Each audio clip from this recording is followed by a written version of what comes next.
Could Holland be World Cup dark horses under Louis van Gaal? Louis van Gaal deserves a pat on the back for his terrific work since returning to the Holland national team, and he got one on Wednesday, even if it was from himself.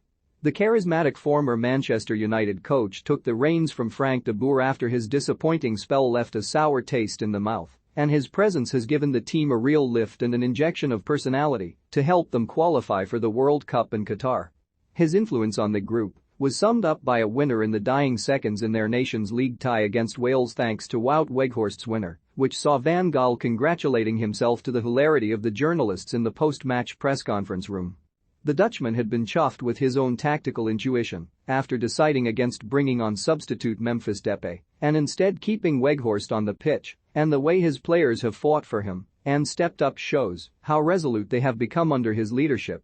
This a group that has failed spectacularly in recent years.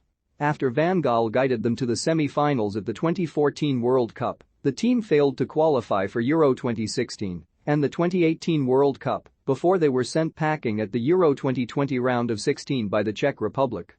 That dismal result saw de Boer sacked as manager, with the former Crystal Palace boss admitting he had not achieved his objective and left the squad within an unhealthy situation. Expectation is always sky-high for Holland, and it always will be given their place in football's heritage, their renowned style of play and the quality players they have historically been associated with. So Van Gaal has had his work cut out, and it hasn't been all plain sailing for himself either, but his discipline and personality has rubbed off on the players and they look like more of a unit again. He's given his players freedom in a back three and has given confidence to players who haven't necessarily been in form at club level. Steven Bergwijn has been a real star on the international stage despite being frozen out by Tottenham, while he has also placed his faith in Nathan Ake, having been sidelined at Man City. Van Gaal is also breeding the next generation of talent too. Rising centre-back Jurrien Timber has gone from strength to strength under his guidance and has Manchester United chasing him, while he has also given chances to Feyenoord youngster Tyrell Malaysia. The results have been impressive. Van Gaal is yet to taste defeat since returning as manager in his 11 games, winning 8 of those, including a 4-1 romp against the world's number 2 ranked side Belgium.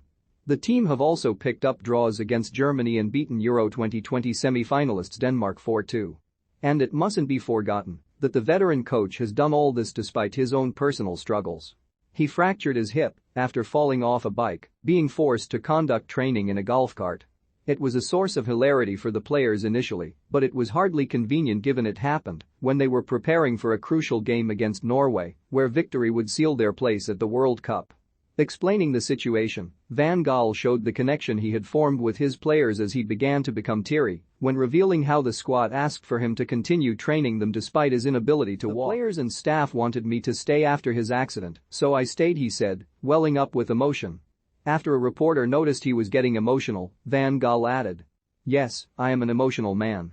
When the players and staff tell you they want you to stay." To add to the personal problems affecting Van Gaal, earlier this year he revealed he was battling prostate cancer. He has undergone extensive treatment to fight his disease after initially declining to go public about the illness and said he didn't want it to overshadow the progress his players were making. "I think you don't tell people you work with like that because it might influence their choices, their decisiveness, so I thought they shouldn't know," he said. "It is usually other underlying diseases that kill you. But I had a pretty aggressive form, got irradiated 25 times. Then you have a lot of management to do in order to get through life. In each period during my time as manager of the national team, I had to leave in the night to go to the hospital without the players finding it out until now. You don't die from prostate cancer, at least not in 90% of the cases." Van Gaal's dedication is superb to see as he continued the job as usual, despite his fight with a deadly disease, and after successful radiotherapy he has made progress. After Holland continued their impressive run of form after beating Wales, Van Gaal was reluctant to discuss his condition and declared his pride in the group, saying he had never worked with a group like this before. "I think it's not the moment to speak about my disease," he said.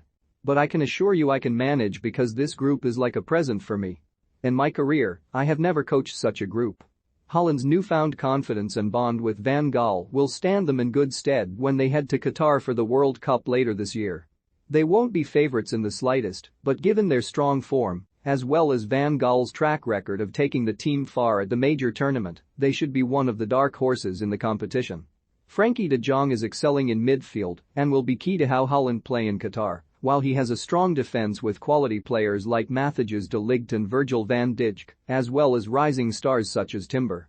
Up front, Memphis Depay is always a handful, while Weghorst showed his value to the team, and Arnaut Danjuma is coming off an outstanding season with Villarreal. Van Gaal's men are unified, focused and heading in the right direction, something we haven't been able to say about the Dutch national side in a long while.